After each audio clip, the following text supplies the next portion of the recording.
Lors de notre premier pas ensemble, nous avons activé le pilier de l'observation.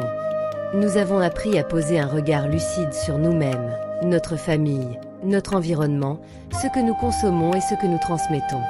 Nous avons mis en lumière ce qui était déjà présent, mais que nous ne remarquions pas. Il est possible de voir ce qui nous fait souffrir. Il est possible d'identifier les blocages qui nous paralysent et de comprendre enfin pourquoi notre vie stagne.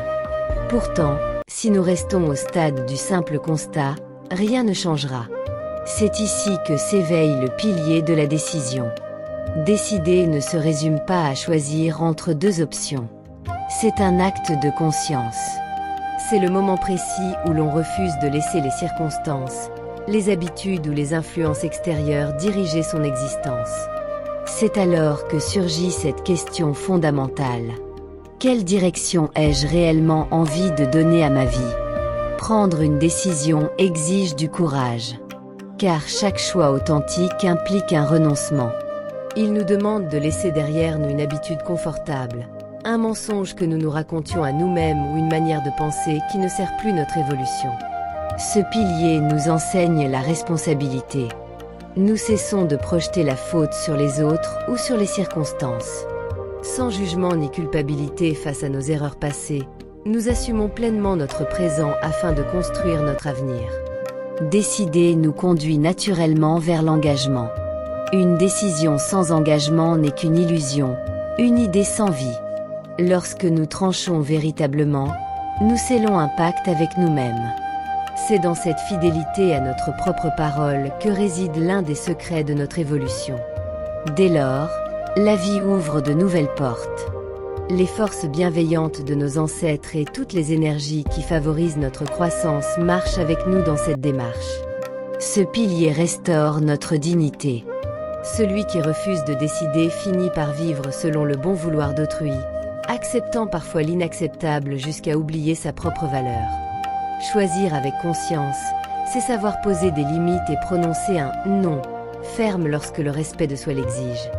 Il forge également notre détermination.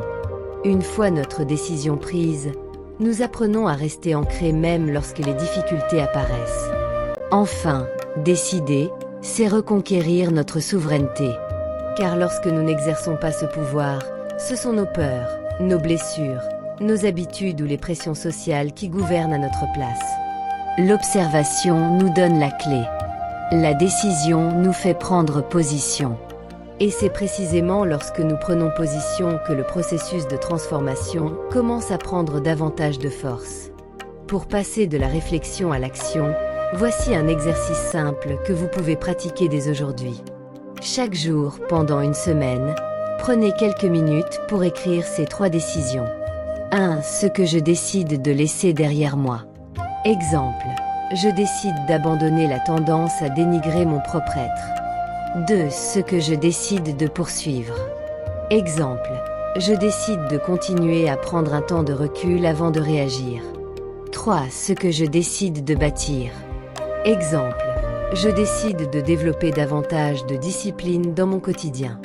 Poser ces mots par écrit vous permettra de clarifier vos intentions, de renforcer votre engagement, de mesurer vos progrès et de quitter progressivement le pilotage automatique au profit d'une démarche plus consciente. Au-delà de cette première semaine, continuez à pratiquer cet exercice avec régularité. C'est dans la répétition et la constance que les décisions conscientes prennent racine et se transforment peu à peu en nouvelles habitudes. Ce n'est pas un seul grand choix qui transforme une existence, mais la somme des décisions conscientes que nous répétons jour après jour qui finit par changer notre destin.